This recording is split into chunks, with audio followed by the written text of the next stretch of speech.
తులసి కోట ఏ దిక్కులో ఉంటే ఐశ్వర్యం కలుగుతుందో ఈ వీడియోలో మనం తెలుసుకుందాం.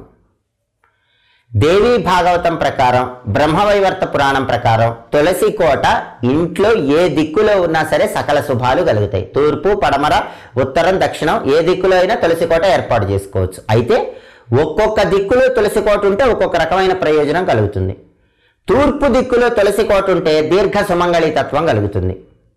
అలాగే పడమర దిక్కులో తులసి కోట ఉంటే ఇంట్లో పిల్లల జ్ఞాపక శక్తి బాగుంటుంది, పిల్లలు చదువులో బాగా రాణిస్తారు. తులసి కోట ఉత్తర దిక్కులో ఉంటే ఐశ్వర్యం బాగా కలుగుతుంది. తులసి కోట దక్షిణ దిక్కులో ఉంటే మోక్షం కలుగుతుంది. అయితే సహజంగా ఎప్పుడైనా సరే తులసి కోట తూర్పు దిక్కులో కానీ ఉత్తర దిక్కులో కానీ ఉంటే విశేషమైన శుభ ఫలితాలు కలుగుతాయని పరిహార శాస్త్రంలో చెప్పడం జరిగింది. తులసి మొక్కలు ఏ దిక్కులో అయినా పెంచుకోవచ్చు, కానీ తులసి కోట మాత్రం తూర్పు దిక్కులో కానీ ఉత్తర దిక్కులో కానీ ఉంటే ఉత్తమ ఫలితాలు కలుగుతాయి. అలాగే మీ సింహద్వారం